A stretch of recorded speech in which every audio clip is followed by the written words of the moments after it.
Hello there. So in this video I'm going to show you these metal Tesla emblem badge replacements for the front and rear. These are a lot nicer than decals or those stupid plastic covers that look like crap. So you can see I got mine in red. They actually come in red, black, and gold. I picked red because it just looks really nice with the blue color. It also matches, this is a Model Y Performance, so it matches my brake calipers. These are not that hard to install. I'll go through how to install them after we take a look at the front and rear. This is the rear now. So this is just a pretty nice option to make your car stand out just a little bit, being how they're so popular now. I mean, I've got mine over a year, and I didn't see too many in my area. Now I see like 20 a day at least. If you want to pick a pair up for your Model Y or Model 3, I'll have them linked below. The links support the channel at no extra cost to you. So the easiest way to install this yourself is to create a guide with masking tape around the original emblem. This is modeling tape I'm using, but any masking tape will work. You want to make sure you focus on the bottom part of the T and then roughly focus on the top, just so that you have a guide to drop it down. And then next you need to grab some dental floss and break the glue seal. Dental floss works. Fishing line actually works better. I have some somewhere, but I couldn't find it. So dental floss will work. It would be a little easier if you heat up the emblem with like a hairdryer or a heat gun.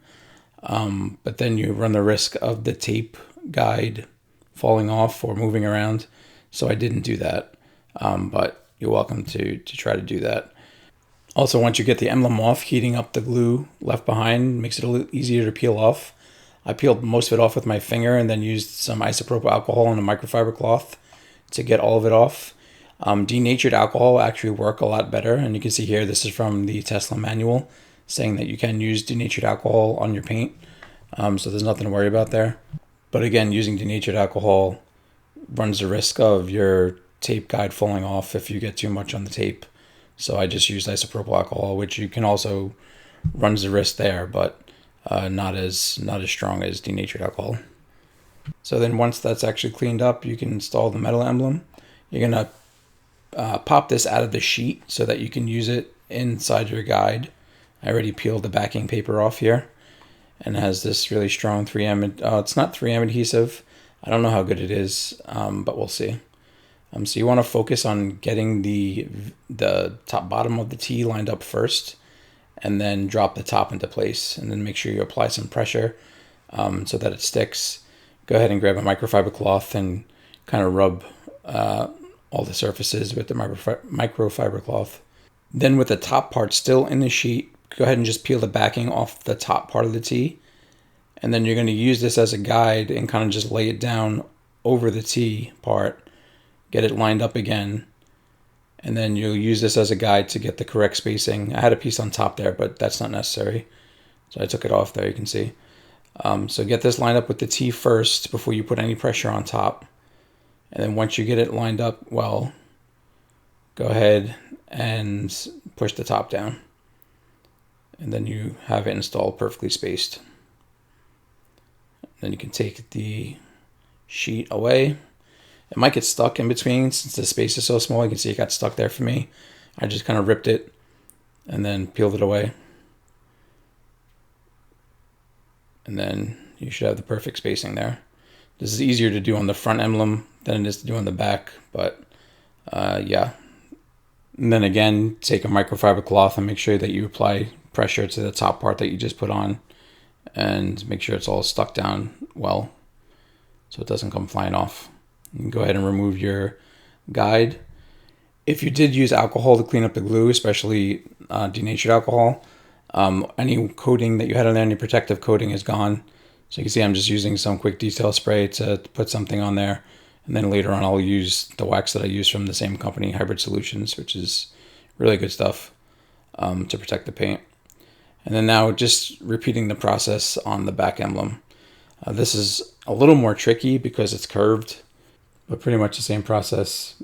Get some fishing line or some dental floss, peel off the emblem, clean up the glue, and then we'll get to lining it up.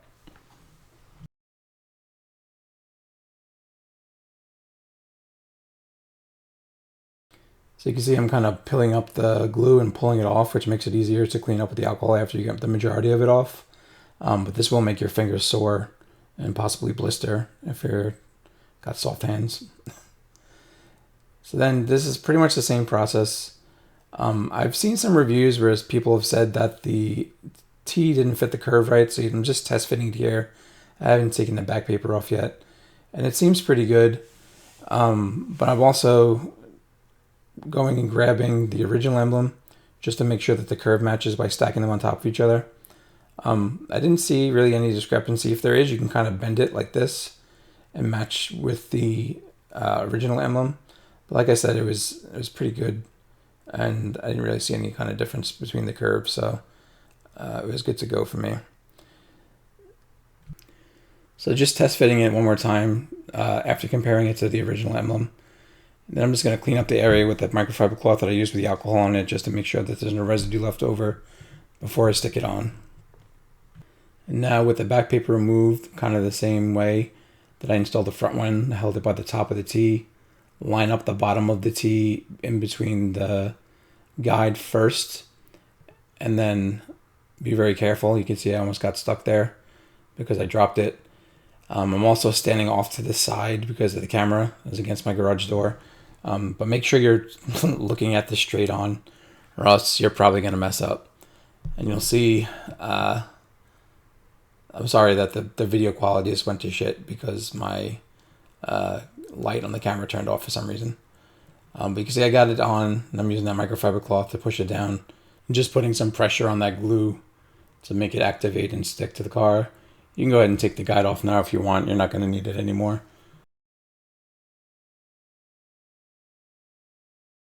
So next we're going to try to do that same little trick that we did with the front emblem, using the sheet as a guide, putting it back over the T to line it up.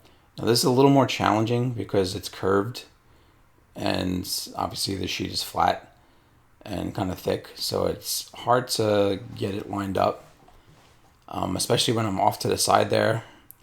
And unfortunately you can see I kind of went a little bit too short on the right side. Comment below if you think that looks horrible. I'll probably pull off that top part and reapply some tape to it. You can see it's a little short, so just be very careful when you're installing the top part of this and make sure it's spaced correctly. Again, I was off to the side because of the camera. So the same company actually does distribute a blacked out dual motor badge as well. And you can see this is the performance model with the red underline. If you don't have a performance model, they also sell without the red underline. It'll be black, I think. These come in different colors too. I haven't had time to install this one yet, but I will make an update video when I get this installed. This will probably be a little easier. You can see it's in this foam casing, and there's actually like a piece of tape on top where you can peel this whole backing off and stick it on there in the foam. And how I plan to get this straight is by underlining the current badge with the 6mm masking tape. This is modeling tape, and 6mm is exactly the height of this piece of foam right here. So if I line up this block to the bottom of the tape that's 6mm high, it'll line up directly where the old one was. So that's why I plan on doing this. Yeah, but I'll make a follow-up video when I install this. So that's it for this one. How do you think the red looks on the blue? And do you plan on installing this on your car? And if so, what color badge on what color car? Comment below. If you found this video useful, helpful, consider liking the video. Also subscribe for future content. So the links for the badges and the Model 3 versions as well will be in the description below. I'll also throw the link for the dual motor badge if you want to get the blacked out dual motor badge. All the links support the channel at no extra cost to you. And yeah, I'll see you in the next one.